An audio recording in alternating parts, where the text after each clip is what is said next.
예배 회복 프로젝트를 마치고 여러분의 예배는 어느 정도 회복된 것 같으십니까?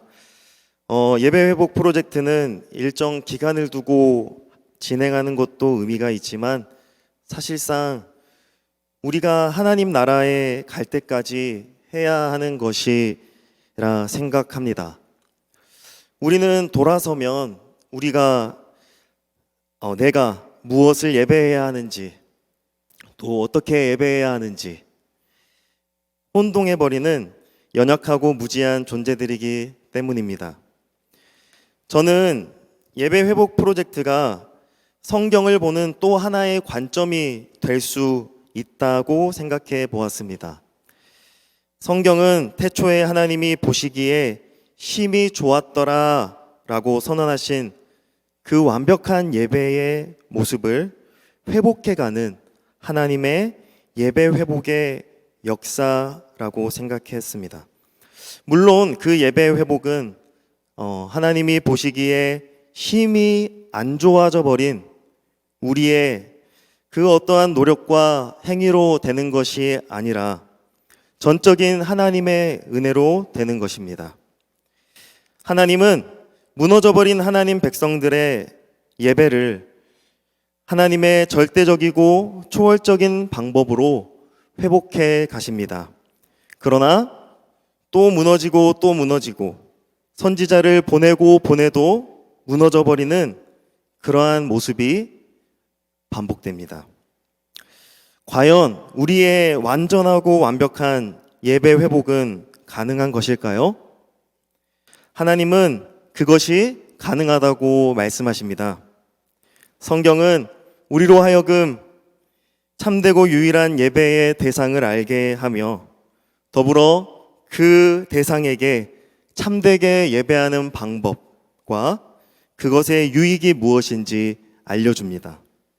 오늘 우리가 함께 나눌 열왕기상 말씀 속에도 그러한 예배 회복의 관점이 나타납니다.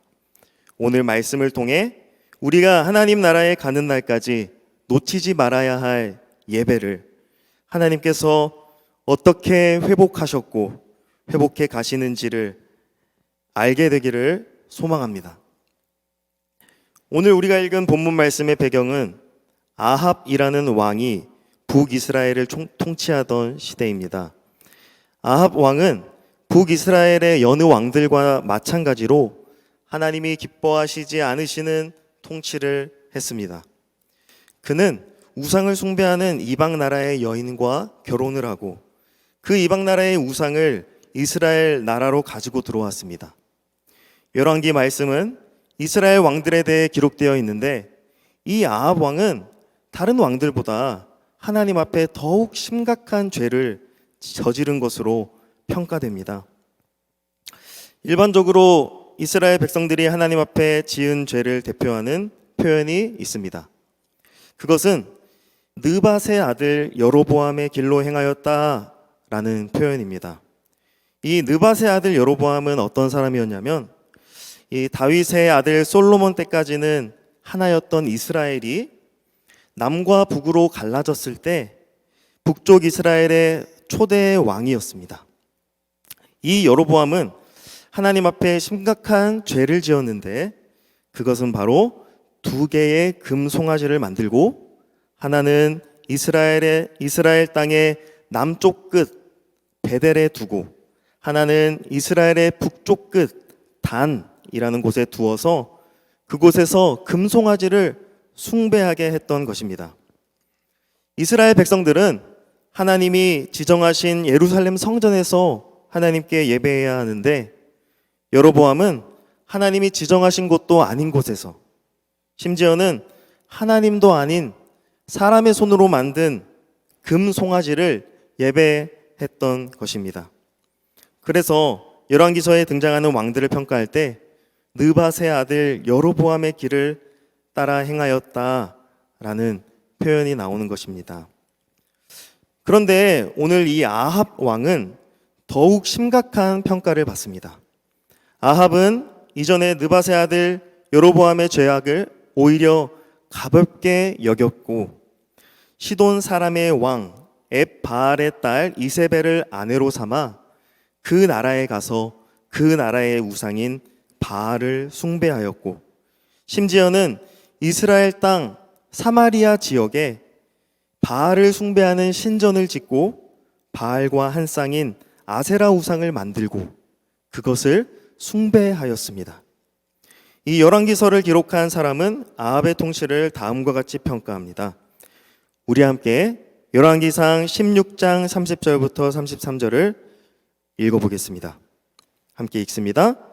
오므리의 아들 아합이 그의 이전의 모든 사람보다 여호와 보시기에 악을 더욱 행하여 느밧의 아들 여로보암의 죄를 따라 행하는 것을 오히려 가볍게 여기며 시돈 사람의 왕 앱바알의 딸 이세벨을 아내로 삼고 가서 바알을 섬겨 예배하고 사마리아에 건축한 바알의 신전 안에 바알을 위하여 제단을 쌓으며 또 아세라상을 만들었으니 그는 그 이전에 이스라엘의 모든 왕보다 심히 이스라엘 하나님 여호와를 노하시게 하였더라.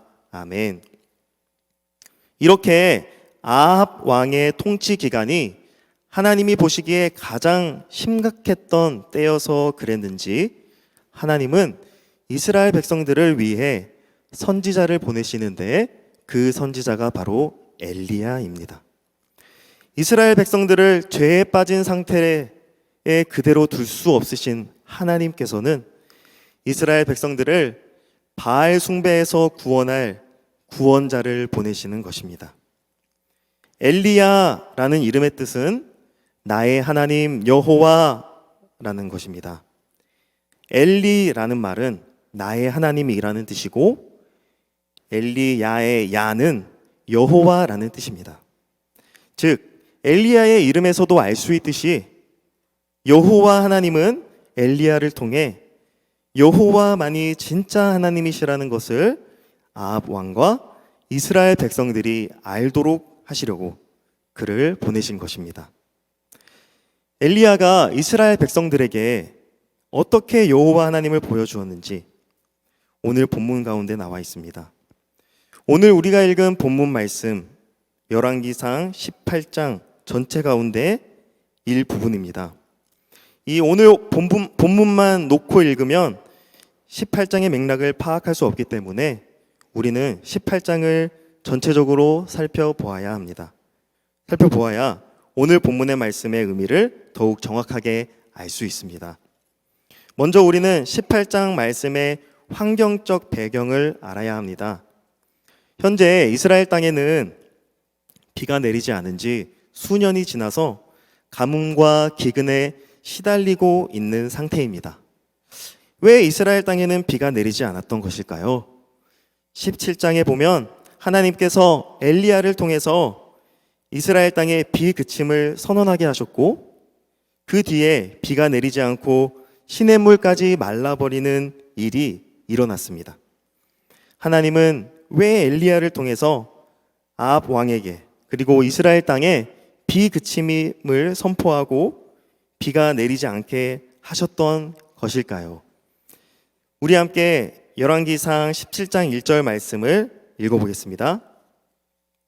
시작. 길르앗에 우거하는 자 중에 디셉 사람 엘리야가 아합에게 말하되 내가 섬기는 이스라엘의 하나님 여호와께서 살아계심을 두고 맹세하노니 내 말이 없으면 수년 동안 비도 이슬도 있지 아니하리라 하니라. 아멘.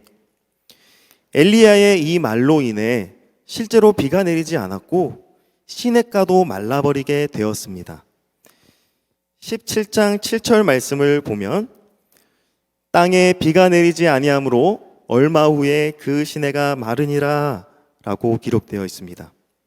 여호와 하나님께서는 비가 내리지 않는 상황 속에서도 하나님의 구원자인 엘리야는 살려주십니다. 17장을 보면 이 엘리야에게 사르밧 과부라는 여자를 만나게 하셔서 엘리야를 먹이시고 살려주십니다. 또한 엘리야와 사르밧 과부와의 만남을 보면 엘리야가 여호와 하나님의 선지자임을 확실하게 보여주는 기적 사건들이 일어납니다. 이러한 사건들은 엘리야가 여호와 하나님의 선지자로서 하나님의 일을 감당하고 있다는 사실을 보여주는 것입니다. 그리고 이제 오늘 본문인 18장에 들어와서 여호와께서 엘리야에게 비를 내리시겠다고 약속하십니다. 이때는 비가 내리지 않은 지 많은 날이 지나 3년이 흐른 뒤였습니다. 3년 이상 동안 비가 내리지 않았다면 이스라엘 땅은 가뭄에 엄청 시달리고 있었을 것입니다. 이스라엘 땅은 연 강수량이 700mm로 우리나라의 절반 정도밖에 되지 않는다고 합니다. 그렇기 때문에 물이 참 귀한 땅이었고 비가 내리지 않는다는 것은 매우 비극적인 일이었습니다. 어쩌면 이스라엘 백성들이 이방신 바알을 숭배하는 이유 중에 하나도 바알을 숭배하면 비를 많이 내려주지 않을까 하는 생각 때문이었을 것입니다. 왜냐하면 이 바알 우상은 그 당시에 풍요의 신이었고 비의 신이었기 때문에 바알이 자신들의 농작물과 생업을 풍요롭게 해준다고 믿고 있었기 때문입니다. 그런데 아이러니하게도 바알 숭배를 극치로 했던 아합 왕의 시대에 비가 내리지 않는 것이었습니다. 이 비의 신 그리고 풍요의 신 바알을 가장 격렬하게 숭배하던 이 아합 왕의 통치 기간인데도 비가 내리지 않는 것은 굉장히 아이러니합니다. 아마 비가 내리지 않는 이유가 여기에 있던 것 같습니다. 여호와께서 보내신 선지자 엘리야가 비 그침을 선언하자 비가 내리지 않았던 것을 볼 때 여호와께서는 당시의 아합 왕과 이스라엘 백성들이 여호와 하나님을 떠나서 바알을 숭배하면 자기들에게 풍요와 안녕이 임할 것이라는 생각과는 정반대로 비를 그치셔서 그들이 여호와께로 돌아오도록 하고자 함이었던 것입니다. 즉 지금 그들이 숭배하는 바알은 헛되고 거짓된 우상이고 여호와만이 참 하나님이라는 것을 비를 통해 보여주시려는 것이었습니다. 그런데 사실상 이 비를 통해서라기보다 하나님의 선지자 엘리야를 통해서 이러한 모든 상황들을 만들어 가신 것입니다.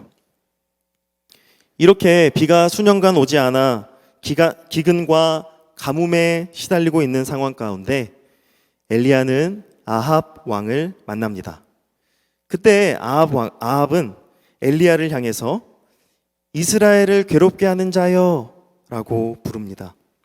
엘리야 때문에 수년 동안 비가 내리지 않는다고 생각했기에 아합은 엘리야를 원망하는 것입니다.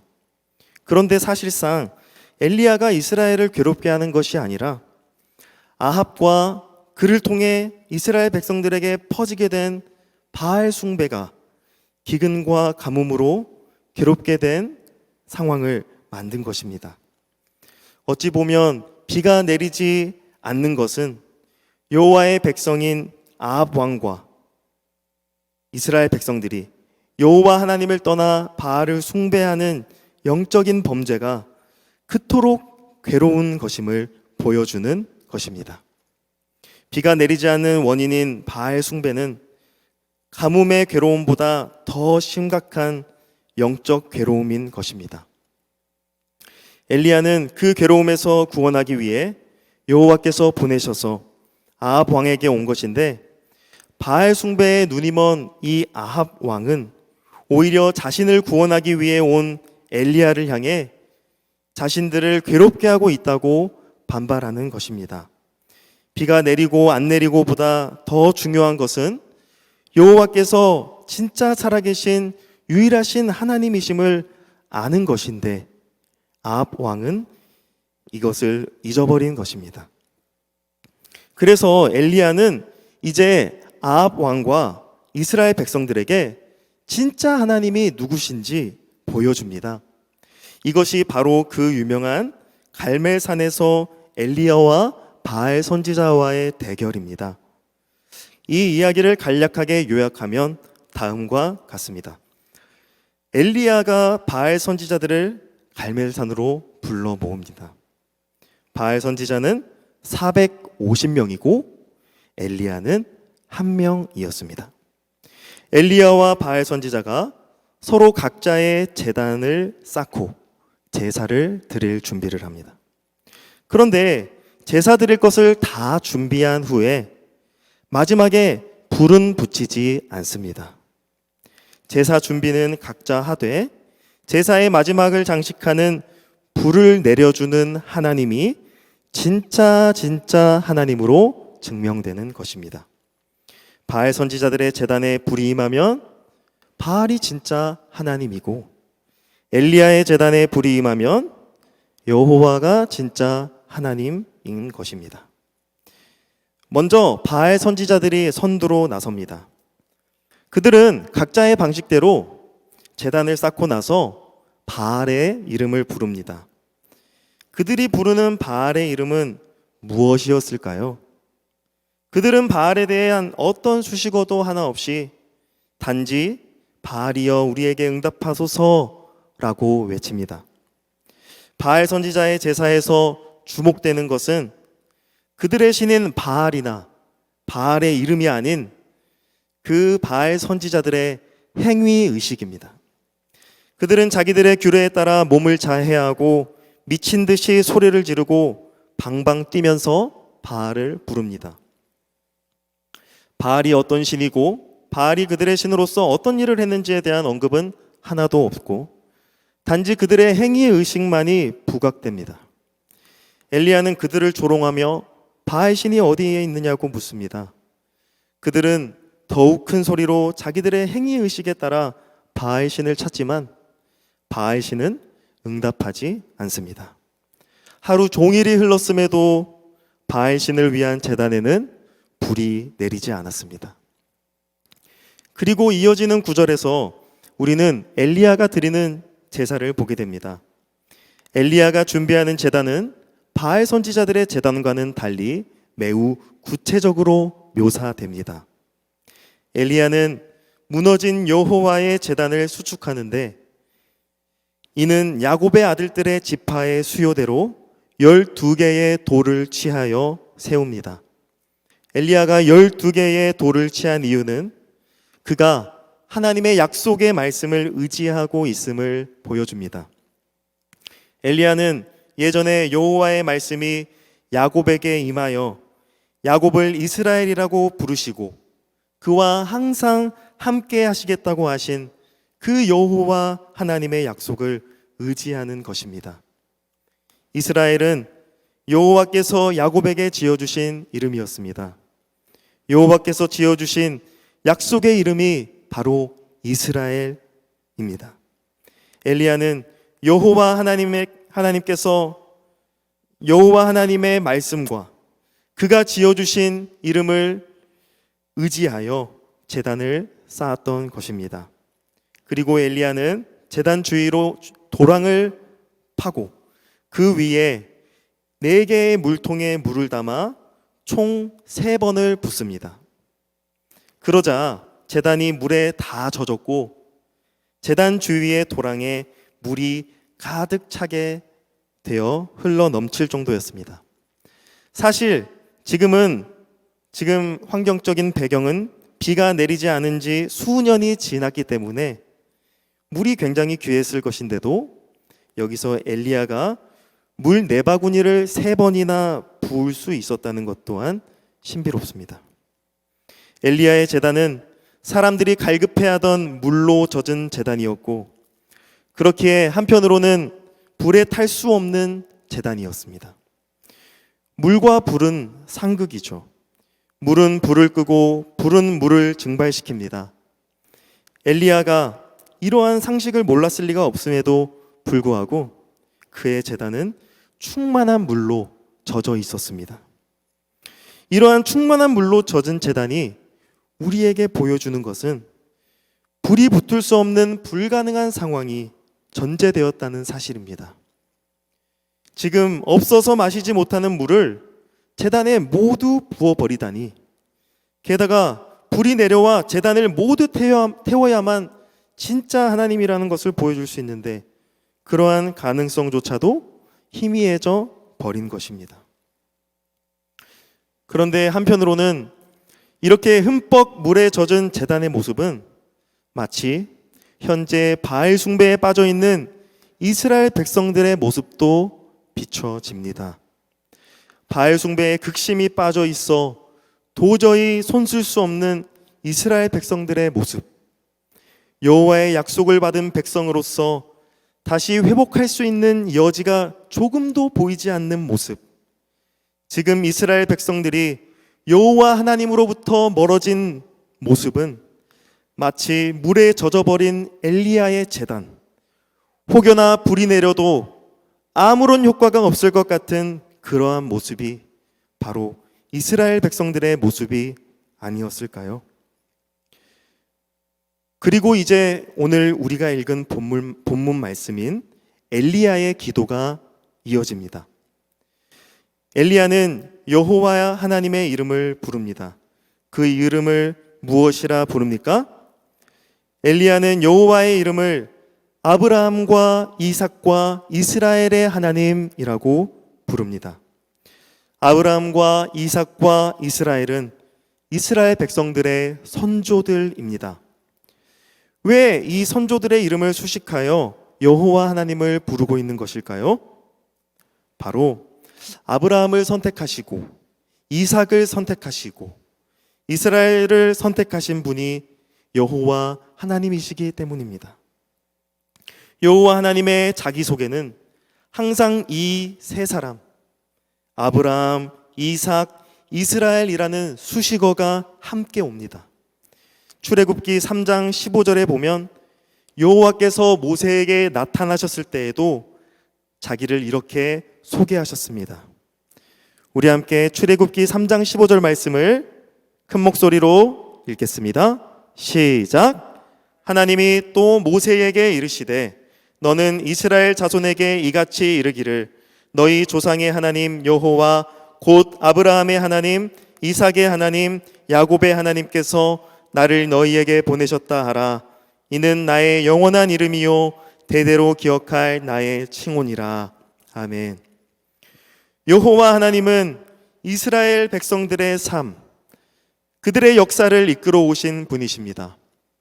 여호와 하나님은 이스라엘 백성들의 선조인 아브라함과 이삭과 야곱에게 나타나셨고 그들을 택하셨고 그들과 약속을 맺으셔서 이스라엘 백성들을 항상 지키시고 보호하셨습니다. 엘리야는 바로 그 여호와 하나님께 기도하고 있는 것입니다. 그리고 그 기도의 내용은 여호와 하나님만이 유일한 하나님이시고 자신이 여호와의 보냄을 받은 종이며 여호와의 말씀에 힘입어 이 일을 행하고 있음을 그들로 알게 해달라는 것입니다. 그리고 또한 이스라엘 백성들이 여호와께서 행하시는 일을 보고 그들의 마음을 바알에게서 여호와 하나님께로 돌이키기를 기도하고 있는 것입니다. 엘리야는 단순히 불이 내려와서 제단을 태우는 것에 목적이 있는 것이 아니라 여호와 하나님과 이스라엘 백성들의 관계 회복을 위해서 기도하고 있는 것입니다. 바알 숭배로 인해 여호와를 향한 참 신앙을 잃어버리고 우상을 예배하며 살아가는 이스라엘 백성들이 참 하나님이신 여호와께로 마음을 돌이키는 것이 이 제사의 진짜 목적인 것입니다. 오직 여호와 하나님만이 참 하나님이시라는 것을 아는 것, 그리하여 우상 숭배를 모두 버리고 참 하나님이신 여호와만을 예배하는 것이 선지자 엘리야가 간절히 여호와의 불을 구하는 이유였던 것입니다. 그러자 어떻게 되었나요? 우리 모두가 알다시피 여호와 하나님은 참 하나님이시기 때문에 여호와의 불을 내리시어 제단을 모두 태워 버리셨습니다. 물에 젖은 제단이 모두 타버리고 도랑에 가득 차 있던 물까지 모두 핥아 버렸다고 기록하고 있습니다. 하루 종일 자기들의 규례대로 행위의식을 했지만 아무 응답이 없던 바알 선지자들의 제단과는 달리 저녁 소제 드릴 때가 되어서 여호와의 약속과 말씀에 의지하여 단 한 번 기도를 드렸던 엘리야의 제단에 여호와의 불이 임하여 모든 것을 태워 버렸습니다. 이는 바알과 여호와 사이에서 갈팡질팡하던 이스라엘 백성들의 의심과 불신을 태워버리는 불이었습니다.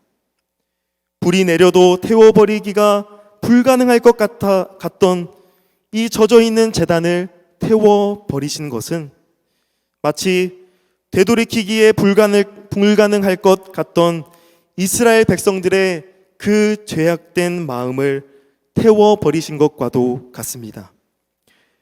여호와의 불은 이스라엘 백성들의 마음을 되돌이키기에 충분했던 것입니다.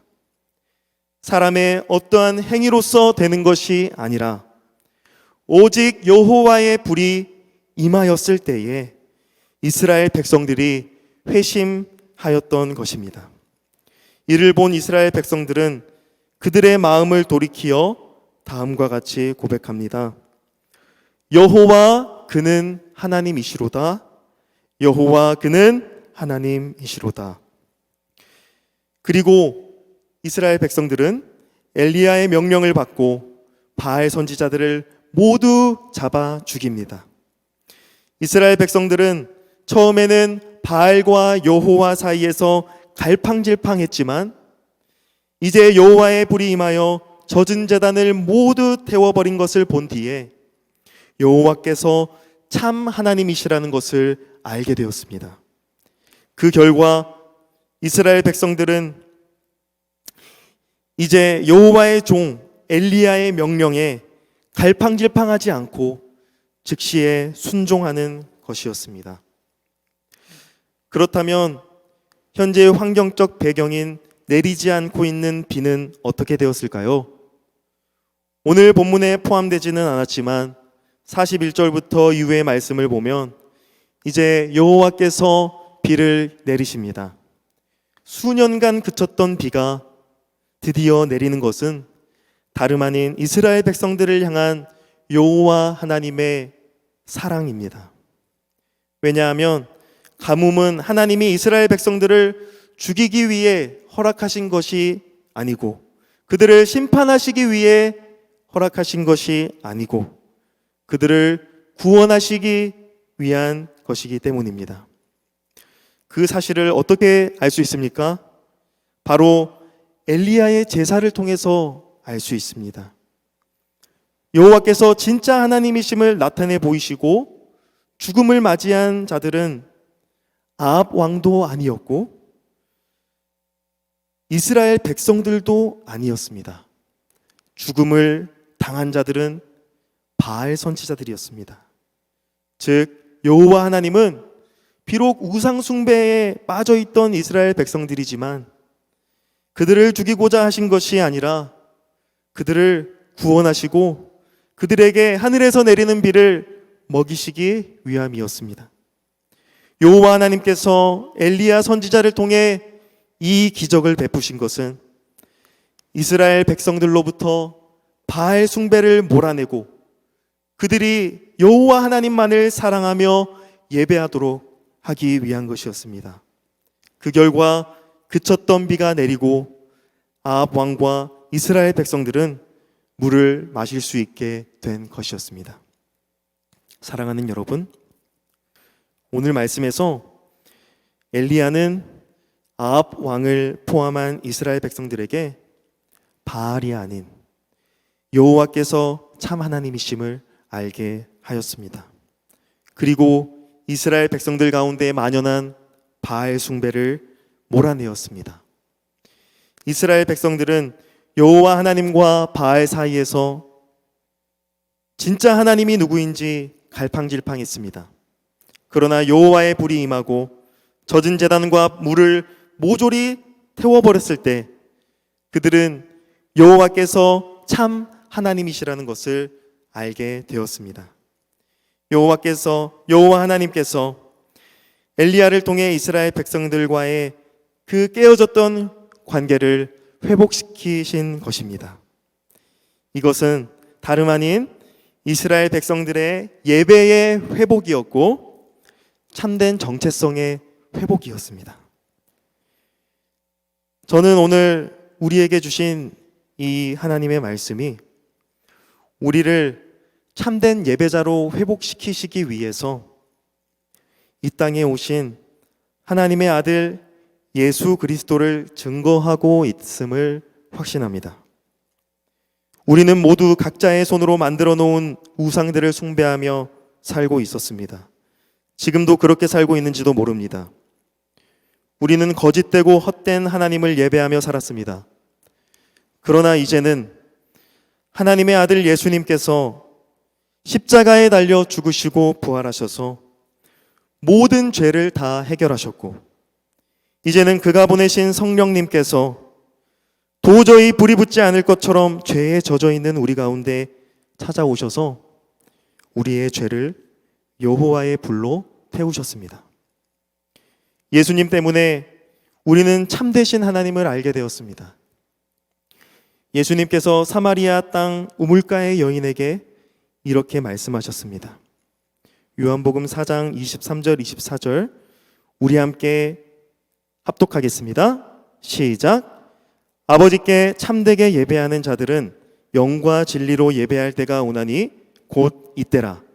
아버지께서는 자기에게 이렇게 예배하는 자들을 찾으시느니라. 아멘.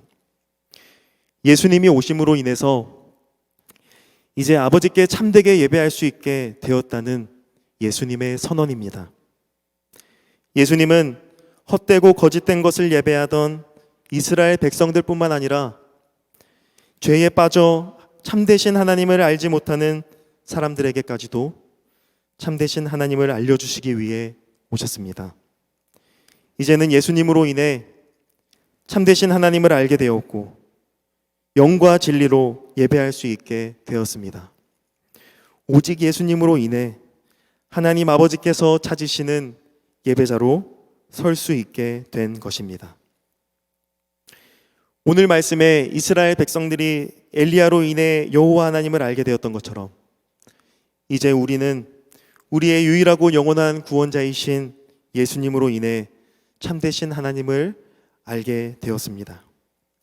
이스라엘 백성들이 참되신 여호와 하나님을 알게 되었을 때 엘리야의 명령을 따라 바알 선지자들을 모조리 죽였던 것처럼 우리가 참되신 하나님의 아들 예수 그리스도를 알게 될 때 우리는 우리를 거짓된 것으로 유혹하고 우리를 갈팡질팡하게 하는 우상들을 모조리 죽일 수 있습니다.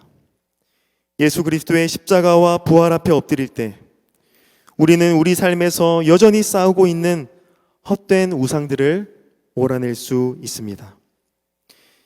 엘리야가 바알 숭배에 빠진 이스라엘 백성들과 여호와 하나님과의 관계를 화목해 했듯이 이제는 하나님의 아들 예수 그리스도께서 하나님 아버지와 죄에 빠진 우리의 관계를 화목해 하셨고 영원토록 화목해 하십니다. 하나님께서 지극히 사랑하시는 우리는 우리를 위해 죽으시고 다시 사신 예수 그리스도의 그 이름으로 인하여 하나님 아버지께서 받으시는 참된 예배를 드릴 수 있게 된 것입니다.